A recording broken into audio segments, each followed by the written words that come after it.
All right, what is good, you guys? It's your boy Dinkleburg coming back at y'all with another video. Now, today I'm gonna do something a little bit different. I'm gonna have some gameplay and I'm gonna just be going over some talking points about how I felt about that nice little game trailer.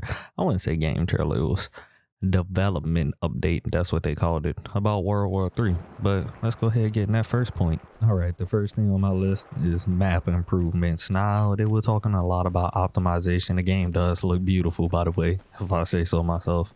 Looks better than the old version that I'm used to playing. But back on point, when they say map fixes, do they mean the bugs also for the maps?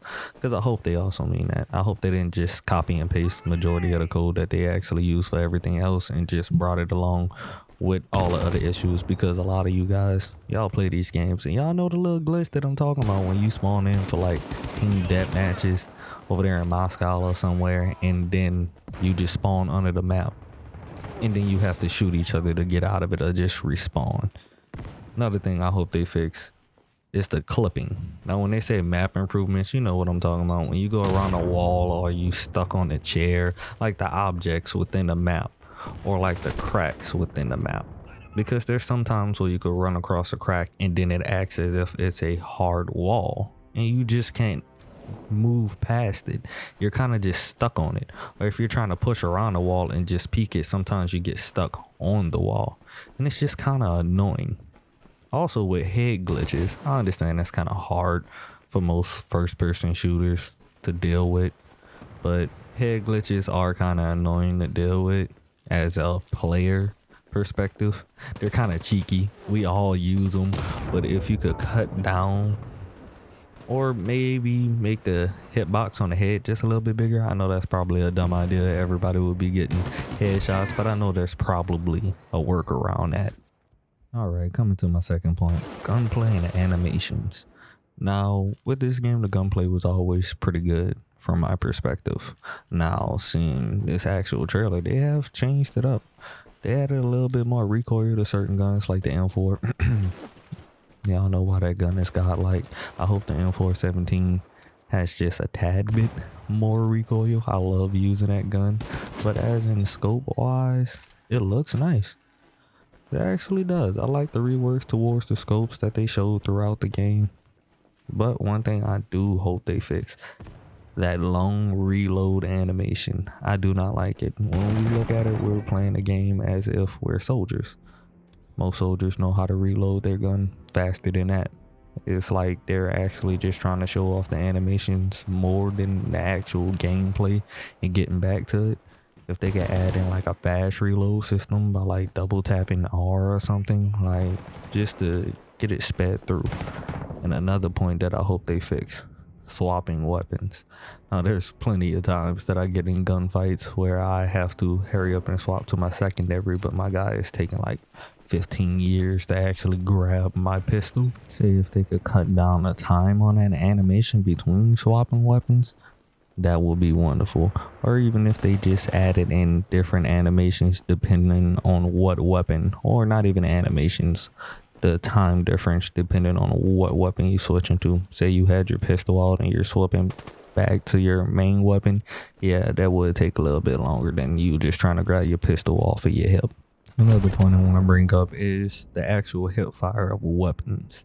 I want to know if they're still going to keep the hip fire as accurate as it is in this game. I like that. That adds a little realistic feel towards it, because when games go along with consoles, they start to get that convoluted sense that when you hip fire a gun, it's just meaning that some bullets are supposed to hit. Like they leave it up to chance at that point. But in real life, most people know how to hip fire. It's actually pretty easy. You want to use that if somebody's in like close to medium proximity towards you, and you would still be able to hit your target. So I want to know if they're still going to keep that as accurate. I hope they do, because I like hip firing. It makes it easier. I don't really have to aim down sights as much, especially when there's like 3 people sitting in front of me and I want to hurry up and switch. All right, now this is bringing me to my third point within this video, when they actually brought up playable realism. I'm not really sure what they meant by that, because when it come down to realism, I normally leave that up to time to kill. I kind of like that realistic. I don't want people to be able to eat an entire clip and still run and then get healed by their teammates. I like people to die a little bit faster than what they do in most games. World War III is one of those games where people died in a acceptable amount of time. Now, with that being said, things that I don't like are that player hub. Well, I wouldn't say player hub. I'll say player gamer tag that pops up, that bright red.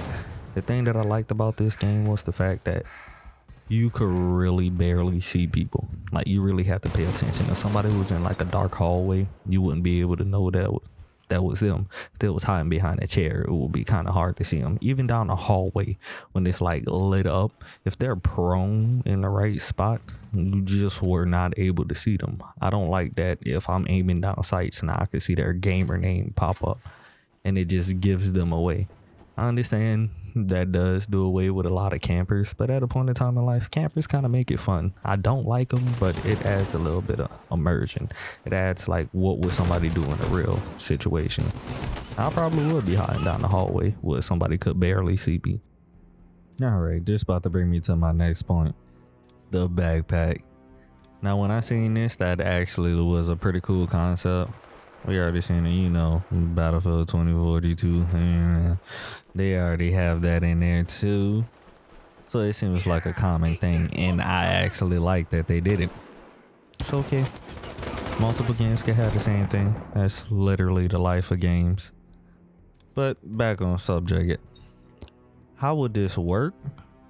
It seems like you could just pick like a certain amount of attachments that you want for that gun that you would go in with. So I guess I wonder what that also do with the weight system that's already in the game. Like, say you have so many attachments already on you, will it add to your weight, or are they adding that like it's just like a magical way of pulling it out of a backpack that just could hold almost infinite amount of things? Or is it like a finite system? I really want to know. But just going down the aesthetic way of it, just the way it pops out in a way that you're actually able to customize it mid-game, it looks smooth. And as you saw, it was from a console point of view. You saw A and B down there, so basically they're using an Xbox controller. But the menu, like solid menu, where there's the books bag sitting there and they're showing you all the attachments and your primary and your secondary loadout, it looks smooth. I like the aesthetic of it. It's just attachments sitting there with some bullets and a book sack. Like, that was the first thing I picked out from that. And then when you move over into the video where there's actually the gun sitting there and they're showing what attachments you want to take off and change from it, like, that's just kind of cool. And I just like the aesthetics. Moving from the aesthetics point of view, when they actually hovered over each part, it showed the damage, the range, the fire rate, reload of what attachment would actually do. I like that. That's an improvement, because the other World War III, you kind of were just putting on attachments and kind of winging it. It really didn't give you, was that a negative or positive toward what you were putting on your gun. Now they made it easier to look at by having it green and red. They give you your pros and literally your con. All right, my next point here is the movement system. When I saw that in that video, you know what part I'm talking about. That slide. The slide caught me off guard. It looks smooth. Like, I can see myself just pulling up, sliding on somebody. Now, am I really going to use that real often? Probably not. I'm probably not going to be thinking about it. But then again, I did slide on a dude one time and he missed all his shots. Now, with the movement, I'm hoping they're fixing the fall animation. Now, there's plenty of times that I'm actually in the middle of a battle and I might mess up and I'll fall off or something, and then it would act as if I fell from a cliff. And then I would just be kind of down there trying to pick myself up. And y'all know the fall animation in that game was kind of stiff. I'm so happy that it seems like they fixed that. Like, you could hop out of a window smoothly. You could hop over railings smoothly now. Like, there were so many things in the game that you could not hop over. Like, chairs you couldn't even hop on. Tables you couldn't hop over. Like, the railings you did, but the animation was kind of slow and clunky. It looked like they just made it smooth. Another point is they added in a double sprint. Now with this, I wonder how that's gonna factor in with weight system. Will you still be able to double sprint when you're running a heavy class, or is that just for lighter classes and medium classes? Like, will I be able to double sprint when I'm rocking my M417 maxed armored out? My next point's gonna be about the vehicles. Now, as we saw from that little short clip, the vehicles in that game, oh, the optimization on it made it look beautiful. The command vehicle looked wonderful. Even the little clip where they show you realistic damage towards the vehicles and collisions on it, it just looks nice. Sometimes it look like a Michael Bay movie, but when I'm playing the game, I like to see explosions. Like, come on, who doesn't? Downright to when the camera on the tank was shot and you couldn't see out of it anymore. Like, that's the detail that I like, because you're able to just damage certain parts of that vehicle. I like that realism. But my only issue is, will the tanks be as tanky as the ones in the old World War III? Now, y'all know what I mean. I mean, like, in the RPG sense, if somebody's running a tank, is that tank going to be able to sustain enough damage from one person, or will it take multiple people to bring it down? Because in the current World War III, sometimes, if you hit it in the right spots, one person could take a tank down. It's not really often, but one person can. But for the most part, it takes multiple people to take a tank down in this game. So I just want to know, will vehicles, not just the tank, will vehicles be as tanky and tough as they are now? It's that point in the video where I get to talk about the customization in that menu. I'm going to just talk about the menu right now. For people that played the old World War III, y'all know what I'm talking about. They improved on this menu. They made it aesthetically pleasing. They made it easy to use. They made it user friendly. That's my whole point. They're giving you details on the gun, the damage, the range, the rate of fire, and they made it look nice. They made adding attachments look nice. They made it when you add an attachment to your gun, it pops up on the actual gun model.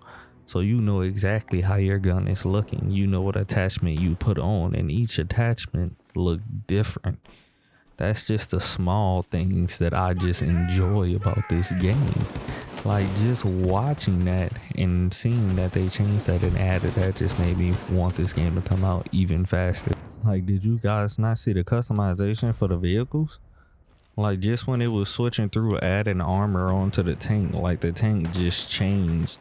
It's like small things like that just blow my mind, just because it adds just a immersive feeling to it and make you feel like you're not rolling with the same thing. Not everything looks the same when it's acting different.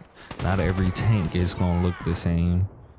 Even when you're just changing your camos, the way they had the camos listed, and as you just roll down them, you could see the camos pop up. Now, still being on the subject of customizations, y'all saw that they separated the same class of weapon or vehicle? Like, when we was looking at the tanks, there were different variations of the tanks, and two of them were an orange box, and they had a ticket on the bottom. And then when they went over to the customizations, when you get more towards the loadout thing, I think it was like an M4. It was like 2 or 3 of them, separate colors. Like, one was the Expedition, the other one was the Coyote. What does that mean?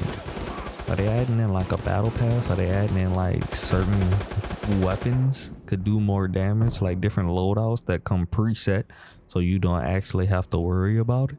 All right, the last point I'm gonna talk about is all the UI elements. I enjoy them.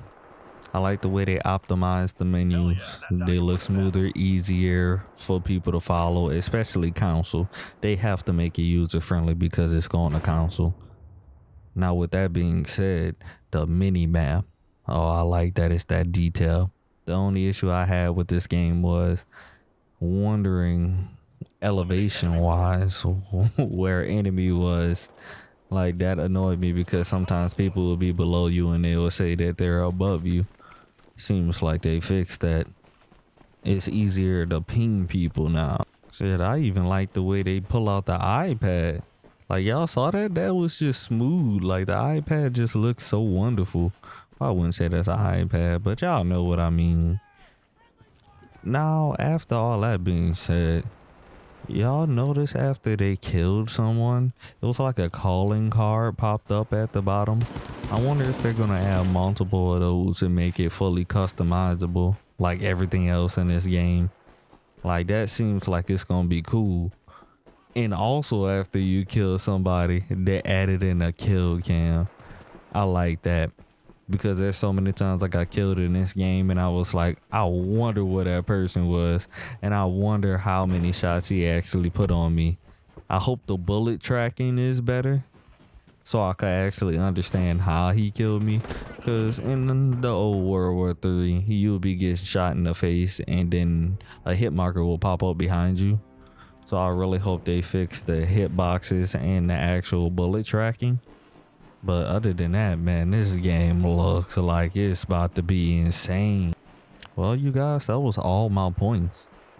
If y'all liked the video, please leave a like, subscribe, comment, do all those wonderful things. And please leave in the comments how many people are waiting for this game to come out and will download it when they actually release it.